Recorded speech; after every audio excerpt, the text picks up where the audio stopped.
Hello, welcome to Be My Guest with me, Rory Smith. I have to be totally honest with you here. Before talking to Fats Timbo, I had some very preconceived ideas about online content creators, or influencers as they're called. Very old-fashioned, very naive views. But Fats has totally changed my view. I think it's brilliant what she does. And there's no difference in what content creators are doing than what anyone else is doing on telly, on radio, magazines, books. In fact, Fats has made me think that content creators actually do better and more meaningful work than any of that. It's not about the platform, it's about the work that they do on it. So when it comes to Fats, that's the first thing that she taught me. And now, the important stuff. This episode was, to be honest again, a huge education for me. If I met Fats Timbo before this interview, there's no way I would have used the word disability when describing her condition. In fact, I actually wouldn't have used the word condition. But she taught me why it's important for people to see and to acknowledge her disability, but also to see that there's much more to her than just her disability. Now, this all sounds very worthy, but Fats did what Fats does best. She taught me all of this in her very down-to-earth and very funny way.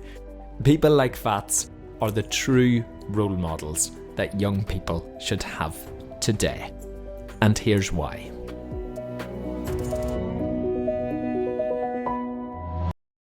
You were born in London with achondroplasia, which I hope I'm pronouncing right. You are.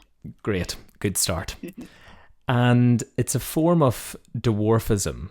Now, I have to be totally honest, when I was researching your story, I was quite surprised to come across that word on the NHS website, because I would have thought that that word is offensive. Do you find it offensive? The word dwarfism or achondroplasia? Dwarfism. Dwarfism. Do you know what? Because it's the medical term, the term dwarfism itself is not offensive. But to me, someone just saying, oh, she's just a dwarf, kind of grinds my gears a little bit, because it kind of reminds me and makes me think that I'm a mythical creature, which, to be honest, why I prefer the term little person.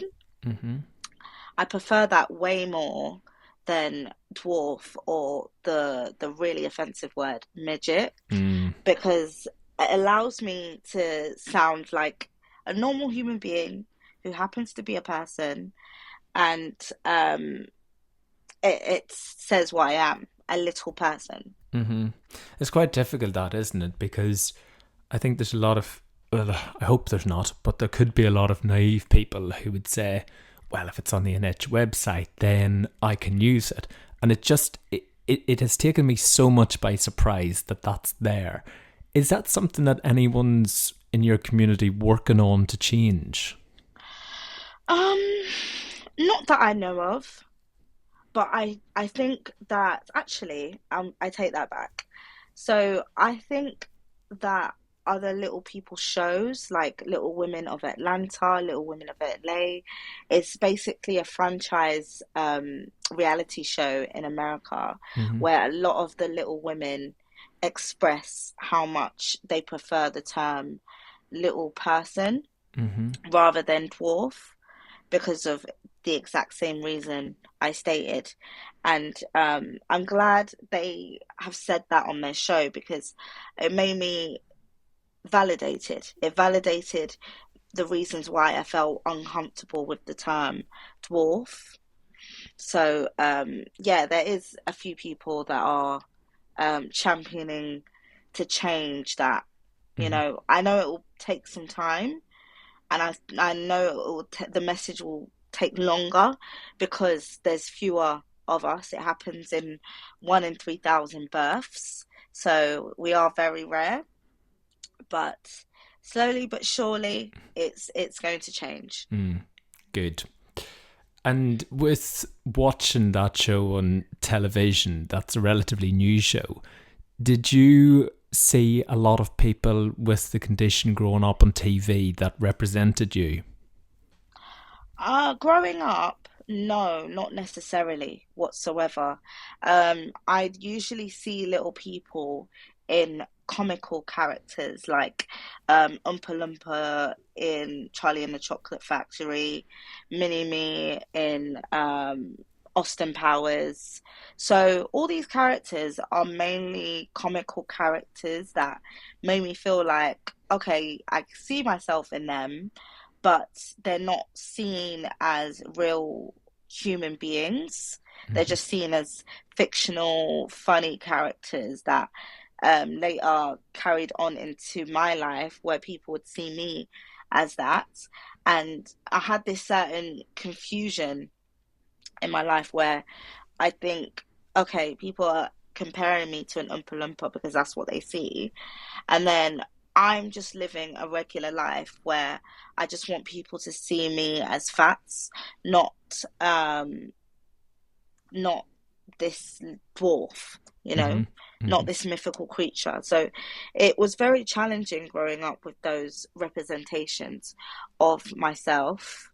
Mhm. It was very difficult because I Mhm. was often bullied, I was ridiculed, with name calling, um, so many times. If I had a pound for every single time someone called me an Oompa Loompa, I'd probably be a millionaire, to be honest with Mhm. you. But yeah, it was really difficult not Mhm. seeing myself in media in a serious way. But slowly and surely, it kind of changed. There was a show called The Undateables, which I actually later joined. Mhm. And that was the first time I ever saw a black little woman ever in my life. Mhm. And I thought to myself, wow, there's people that look like me. I'm not the only one. Mhm. So that's why express so much why it's so important to have representation in media for marginalized groups, because we need our voices to be heard, we need our stories to be heard, and we need to see ourselves in traditional forms of media so that we don't feel as alone in society. Mhm. See, you've summed that up perfectly, because so many times we hear that word representation and it's almost diluted over the past few years, perhaps because of brilliantly how much it's being used, but perhaps it then loses its meaning in some sense. But that's exactly what it means to me. It's that you can see someone else like you on TV or on TikTok or on social media, so that when you are younger that you don't feel so alone. You don't feel like the only one. Exactly, Mm. exactly, which can be so damaging Mm. as a child. How lonely was that for you, not seeing people like you on TV in your teenage years, which are difficult enough already? It was very, very lonely. I found it hard to relate to people, and it kind of turned into self-hate, which I didn't even realize. When my parents asked me if I wanted to go to little people conventions where I could meet other little people, I refused because it felt alien to me to meet other people that looks like me when I wasn't used to that. But when I actually faced my fears and met other little people that were like me as an adult, it completely changed my life. And it made me regret as a child to not meet other little people, because I would have probably had more confidence as a teenager. Mm. So just to clarify, your parents aren't little people, right? No, they're not. They're both average height. Mm-hmm. And actually, 75% of people with dwarfism have average height parents. Mm. So it's very common, but it's very rare at the same time. Mm-hmm. So it's common to have average height parents, but it's rare to have a child with dwarfism. Mm. Have you ever had the conversation with them about how they dealt with you growing up and learning about it themselves, but also teaching you? My dad, he actually works in mental health, or used to work in mental health, sorry. He used to work in mental health, and I think for him it was really important to have my mental health in check. So he put me in counseling so that any things that would happen in the day or that week, um, I didn't have to express it to them every single time, because for them as parents, having a child with dwarfism was really hard. Trying to relate to me, trying to be understanding, and trying to give me that love and encouragement that I needed every single day as a child because of the discrimination that I faced every single day. And then when I did have that helped me, and then it helped me through being in dance school. They put me in dance school, and that's where I could express myself creatively and not think about having dwarfism. It made me feel like I belonged. It made me feel like I was somebody that had this talent, not somebody that has a disability. Mm. So they tried their best to find ways for me to have outlets where I would express this confusion and anger and hurt. So and I think they did an amazing job, to be Hmm. honest with you, because even though I'd have a rough day, I'd come home and it would be my safe haven. Mm. It's interesting that, because I think with parents, they will feel that need to a lot of times try to fix everything.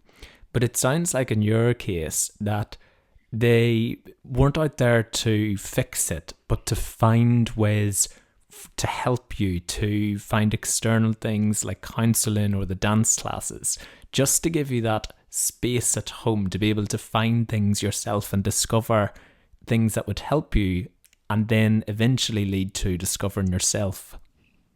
Right, exactly. And I think that was really, really important for me. I like to find myself, to be comfortable in myself, to be confident. They really helped me find confidence within myself Mm. instead of wallowing over the fact that I have dwarfism. Mm. Did you have a big friendship group in school? I did actually. I did, and they were really supportive, very protective over me, especially when it came to bullies. Um, Sometimes even getting into fights because of me, because people would try me, and then my friends would be like, "No, no one's messing with that." So I'm glad I had that growing up. But I was bullied in my dance school Mm. because I felt so isolated. Um, a lot of the kids didn't really chat with me, and some did, but a lot of the popular people didn't. And it was the same in college. I was isolated again. Um, I think a lot of young people are trying to navigate their own selves, and when they're learning in life, sometimes they don't realize that some people are scared to approach them and scared to express themselves. So I just kept to myself a lot of Mhm. the time, which I regret, but at the same time, it made me a very strong person where I can be alone Mm. in a space, but still be facts, you Hmm. know? What what impact did the bullying, the name calling, the laughing have on how you viewed yourself? I I think I felt very secluded. I felt like I didn't belong. I wasn't a happy person when I was outside because it made me feel like, what's the point? So I came to a point where I was almost suicidal because I felt like every time I step outside, it's like I'm wearing a funny costume. Mm. Everyone's looking at me, and what's the point of living? what's the point of living if people are looking at me, people are making names at me every single day because of what I look like? Um, and I was in a very dark place, very, very dark place where I just hated being outside. That was like the outside facts, but inside my home, I was happy because I was showed love. Mm. So if I didn't have them, I don't know where I would be. I don't know where I would be if I didn't have my family. Mm. Because I was going to ask you for people listening who are in that dark space, and we hear so many times of, well, here's the darkness and here's, there's light at the end of the tunnel, but it's very easy saying that, but when you can't even see the light at the end of the tunnel, what are sort of the things that helped you to get through that? Things that I would change about um, getting out of that dark space as a teenager, I would now listen to other people's stories. I would follow people that would make me feel good, where I could relate to their stories. Um, Currently now, in fact, side note, I'm talking to other people with dwarfism, other little women. Mhm. Um, they're teenagers now, and I think it's really important for me to support them as they're going through this journey, because they're discovering so many new things. Life is a lot. There's so much support that's needed, and I'm giving them that space that I didn't have growing up. Mhm. So it's really important to follow the people that make you feel good, follow the people that you relate to, have a counselor. I know right now it's quite hard to even get a counselor because of the waiting lists, but I think it's definitely worth the wait. It's worth whatever it takes to get one because um, without having that space to talk about your emotional feelings, it's really hard to just bottle it up and keep it to yourself. It's so important to not keep it to yourself. It's really important to look out for your mental health. Um, Read books about self-development. I read a book called The Secret Mhm. that helped me how to manifest what I want in life and manifest feeling good about myself. And it gave me the best tools to develop into a person that I never thought that I would ever become or be. Mhm. Um, so And I think yeah, I think that's really important when you're talking about your mental health and about talking to someone, because again, it's just one of those things that thankfully's been out there. The message is talk to someone, but even that can be very, very difficult when you're in those dark moments. But speaking to someone perhaps outside of your circle, outside of your family, outside of your friendship group, that might be a professional is actually a really healthy step forward, because you mightn't be in a place where you want to share those intimate details, feelings, thoughts with those closest to you, because you may feel wrongly that you're a burden to them. right, exactly. And that's the reason why I think it was so important to have a counselor instead of talking to my family all the time and putting that burden on them when yes, I would tell them a lot about my day, but there was some things that I had to hold back on because I didn't want to, I was thinking about their emotional well-being as well. Mm-hmm. But it's really important to have someone to talk to outside of your um, circle. Mm.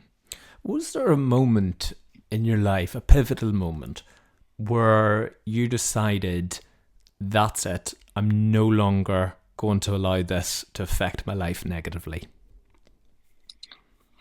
When it was when I read The Secret by Rhonda Burns, and I had to, or actually before that, I was watching videos about life as a little person, and the lady said that she was reading self-development books to help her gain the tools to be the person who didn't care about what people thought, and have a lot of mental or emotional stability.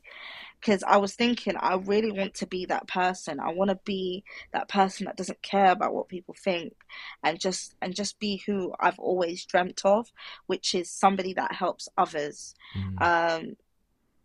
So that was the moment, I think, for me, because like I said before, I hadn't like watched other little people before, and this was the time when I was actually really intrigued to see what it's like for other people that look like me, what their lives are like, and Mm. if they are in a positive space, I want to be in there. I want to be exactly where they are in that positive space.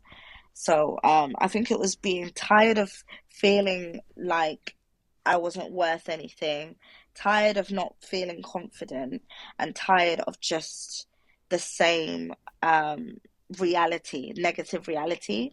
So once I started to do that, um, I felt better about myself a little bit, just a little bit. Mhm. And I saw an ad one day, a casting call about modeling. And I thought to myself, okay, well, I've done dancing in the past. Um, and if this helps other people to see little people, and it helps other disabled people, think, okay, let me get into modeling. Let me give it a go. Because my parents have never ever like made me shy away from doing things for the first time. Mhm. I kind of thought, you know what? I have nothing to lose, absolutely nothing to lose, more to gain. Um, yeah, so I gave it a go. They picked me, and it was an underwear shoot. Mhm. So I was very hesitant at first because it was like, okay, this is really out of my comfort zone. But I thought, what do I have to lose? Maybe I Wow. can manifest something. Who knows? So, yeah, I posted the pictures from the shoot on my Instagram. Mhm. That was scary I as bet. well. I bet. That was terrifying. But yeah, again, I just kept having the same mindset. I have nothing to lose. I'm at rock bottom. Mhm. So there's nothing that can like, you know, make me feel even worse about myself. I just want to find that place where I'm just brave, where I'm just positive. Mhm. So I did whatever it took, and that picture, um, really did well. Where I didn't really expect to get that response. So many people were like, "Oh, this is the representation we need to see. Love this picture," and I thought, "Wow, this is so cool." Mm. I'm kind of getting addicted to this feeling Mhm. of trying to build a community and trying to do new things now, because clearly this is what I need to do. Mhm. So I did more modeling shoots with the company New Nude. I decided to do more videos online as well. Mhm. I decided to talk about more of my disability, because clearly that's what people wanted to see. So I thought, okay, let me give it a go. And my followers started to grow, my community started to grow.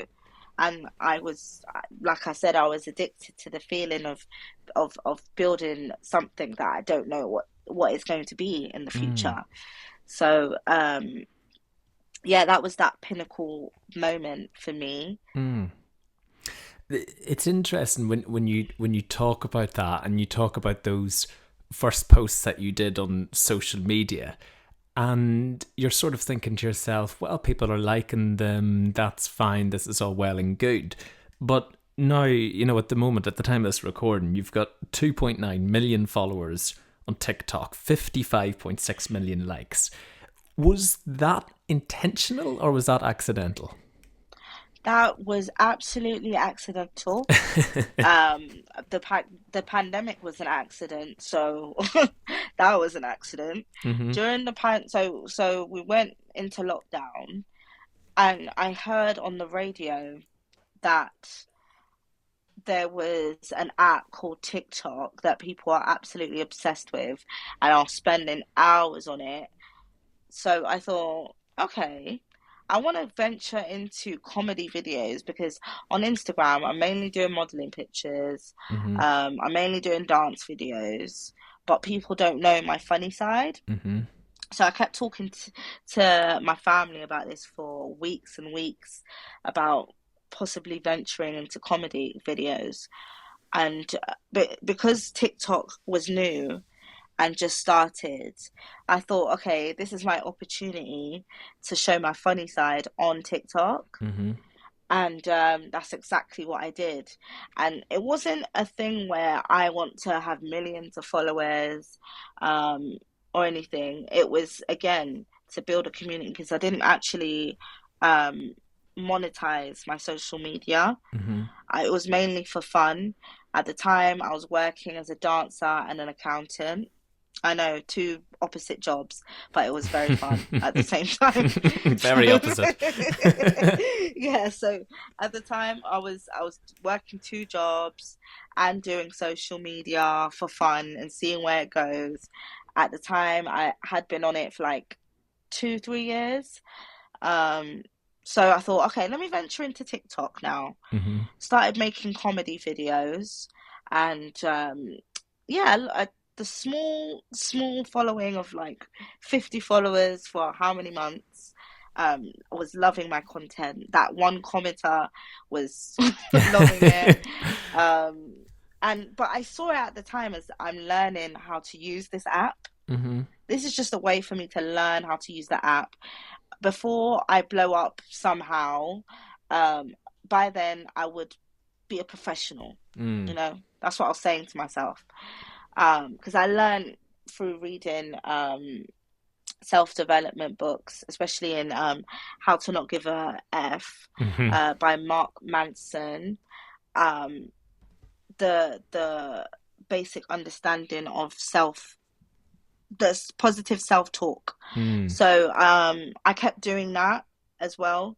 So just thinking, okay, this is a negative thought, but let me counteract it with a positive thought. Mm-hmm. So yeah, one day one of my videos blew up Mm. insanely. I woke up, my phone was super hot. I was thinking, oh my God, my phone's gonna explode. What's going on?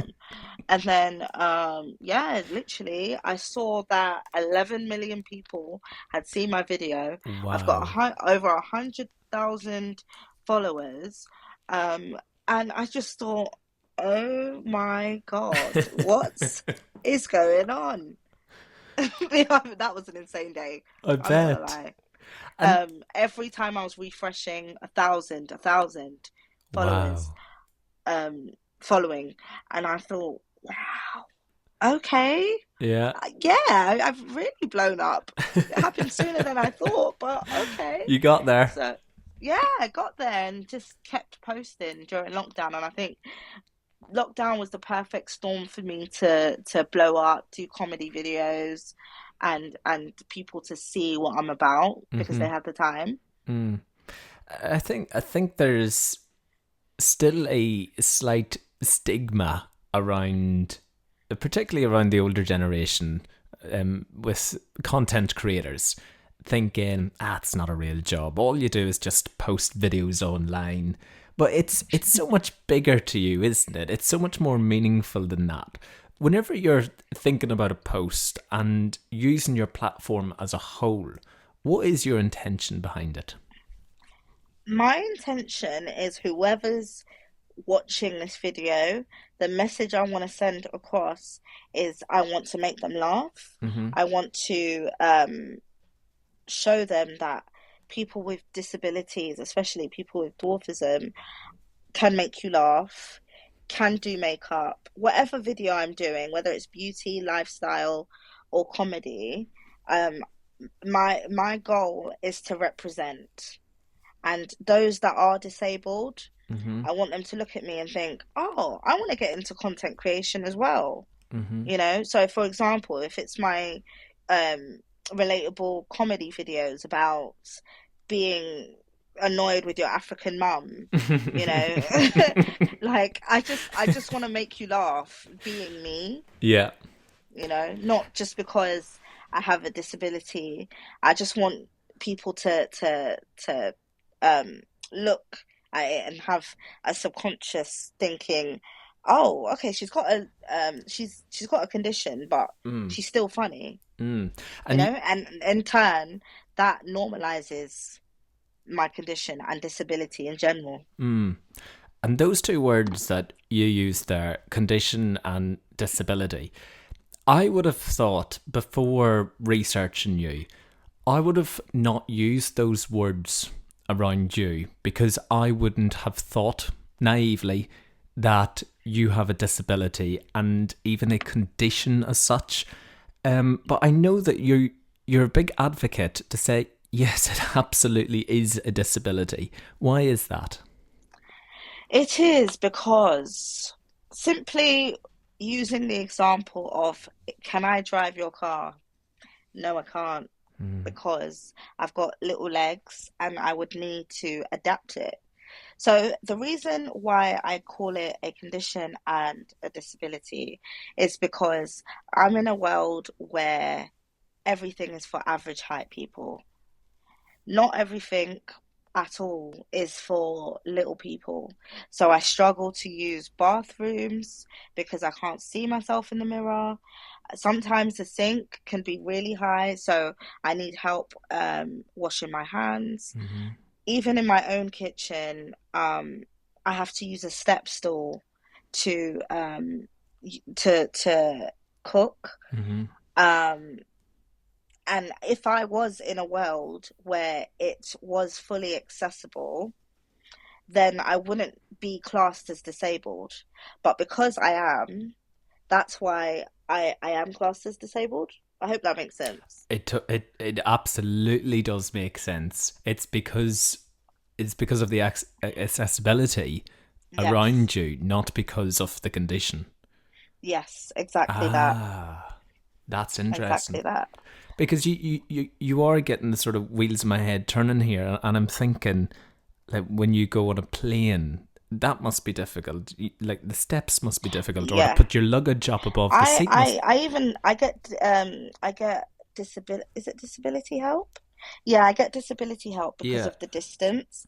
Because of my little legs, I'm practically doing double the steps as an average person. So I get Oh, tired easily. yeah. So I get a wheelchair to help me go around. So my boyfriend, fiance, I should say, pushes me around, or the airport staff will push me around, and Mm, then they will help me with the steps as well. mm, So they will help make sure that they use a machine to boost me up, mm-hmm. if that makes sense. It's like Yeah. a vehicle. Yeah. But if not, then I'll just walk up the stairs. But because there's a lot of stairs, it's a lot. Yeah. So. But this is exactly why you do what you do, because these are the things that people don't think about, including me.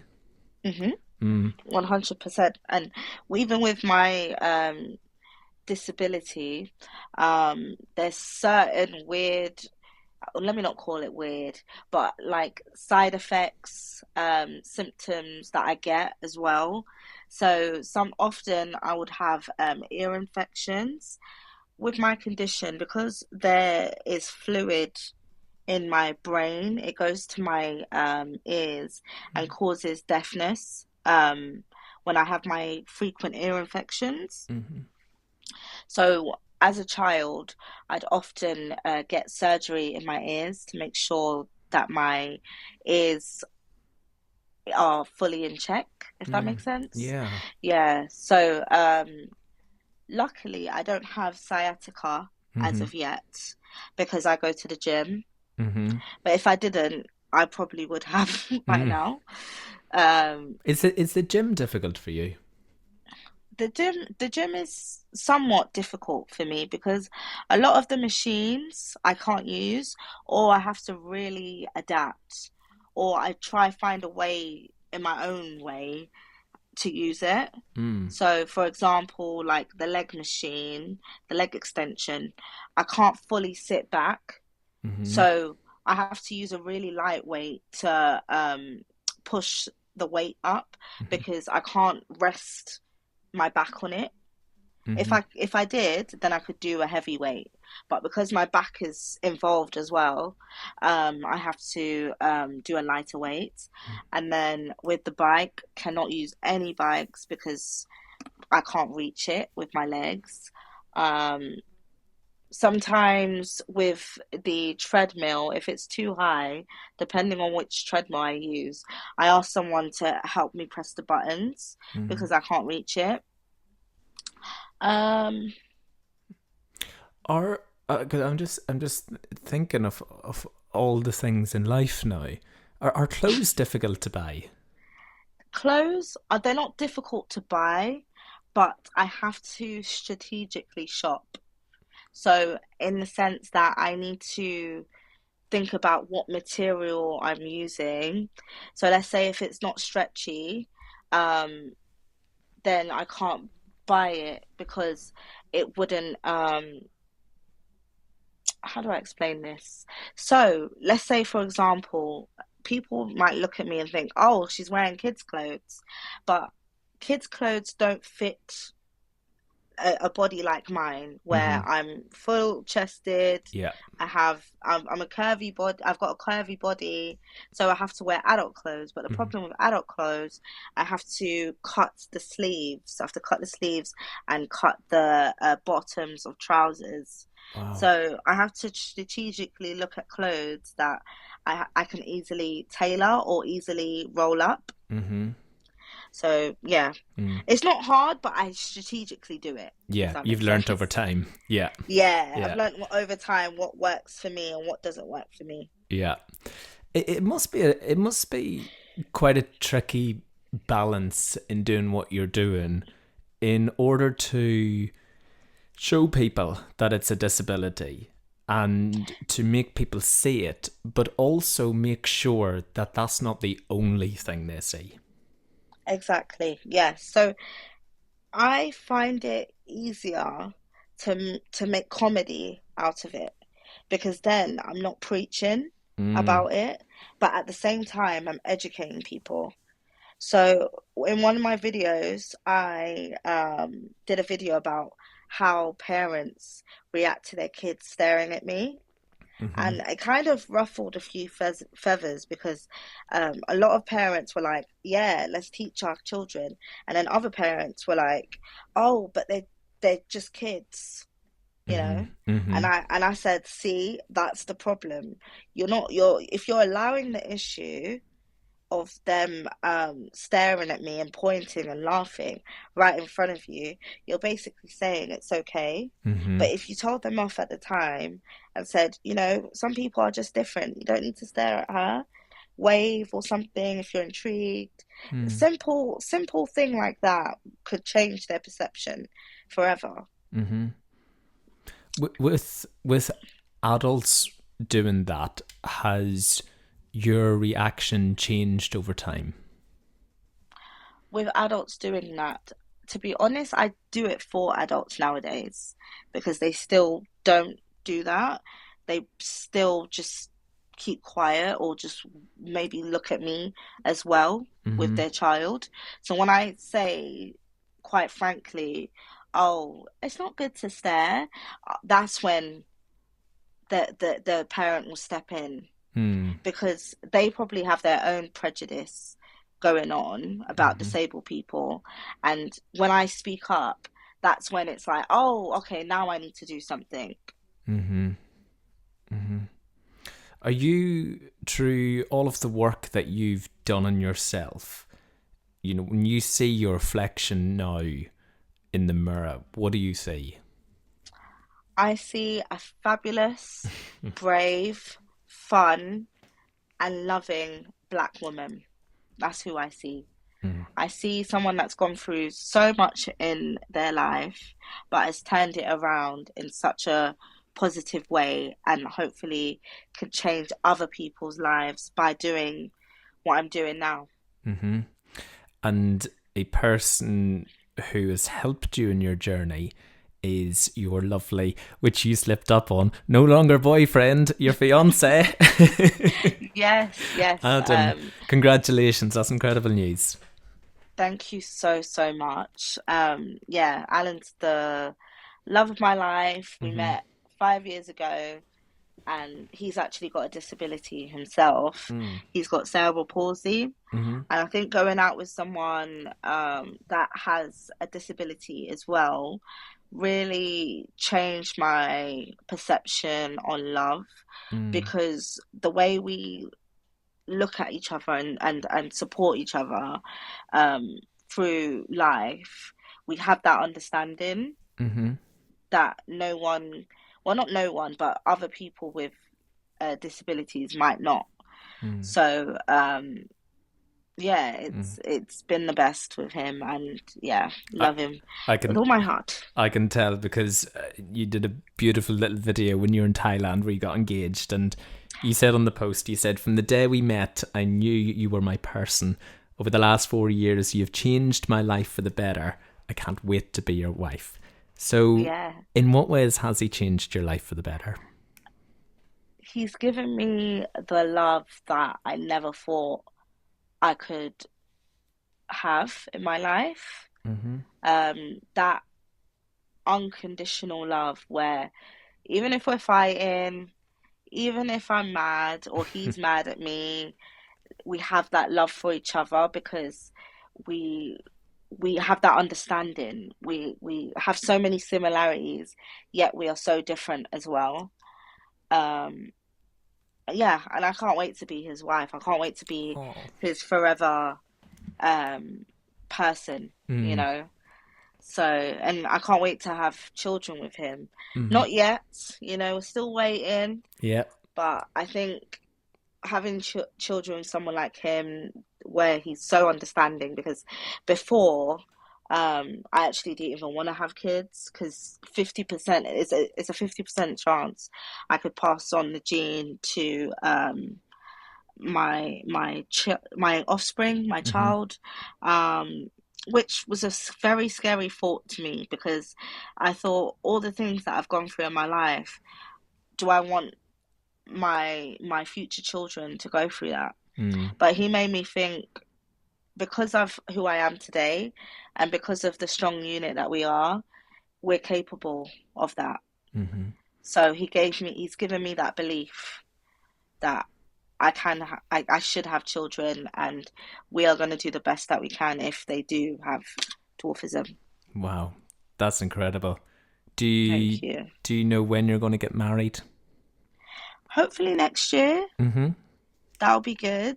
In the summer in Mm-hmm. Cornwall. I didn't want to make it a destination wedding because I want everyone at my wedding. I want everyone there. I want it to be a big affair. Yeah. I know that you're such a huge role model for so many people, as we discussed, all those followers on TikTok and social media and everywhere. But someone like you still needs someone to look up to. Who's your role Right. model? My role model probably has to be Mary Russell. And you might not know who Mary Russell is. She is the first black disabled little woman that I saw on The Undateables that really changed my perception on how I see myself. Um, I think she's an amazing woman. She has a child with dwarfism, and he has had a child as well. So she's a grandmother. Mm-hmm. And I just look at her life and I just think, I want my future self to be you Mm. right now. So she's in her late 50s, and I think she's killing life right now. What do you, because if you're looking at someone like Mary Russell, who's such an inspiration to you and all that she does for people, and it sounds like you just love to help people to get the message out there and improve, enrich people's lives. What do you get out of that? What I get out of that is a sense of gratitude. I get a sense of relief as well, because that that little girl, or little girl, I should say, that little girl that was urgently searching for that representation is providing that for other little women, other disabled people. So it's providing that sense of relief, that sense of solitude for other people. When people feel good around me or because of me, that makes me feel good. And I think that's all I need in life, and that's all that I want to give to people, making them feel good about themselves. And I think a lot of this comes from your parents and the love and the acceptance that they showed that little girl. 100%. What do you think is the most valuable lessons that your parents taught you? The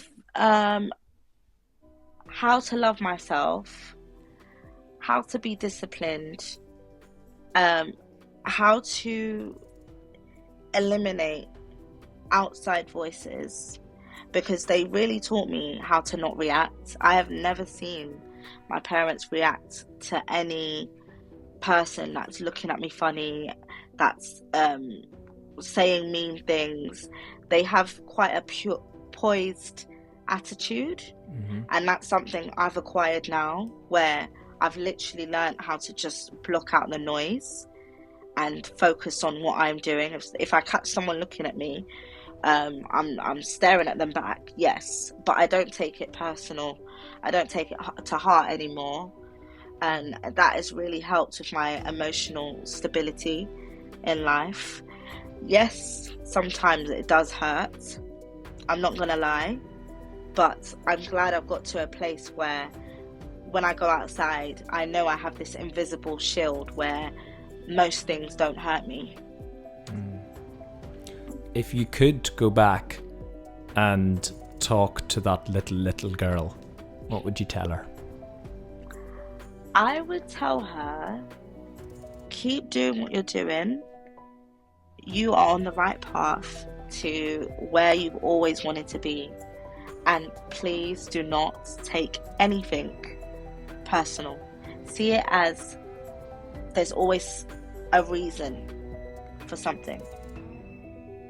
So all those stares, all those people looking at you, all those times that I was isolated, it was to make me a stronger person, which I didn't realize at the time.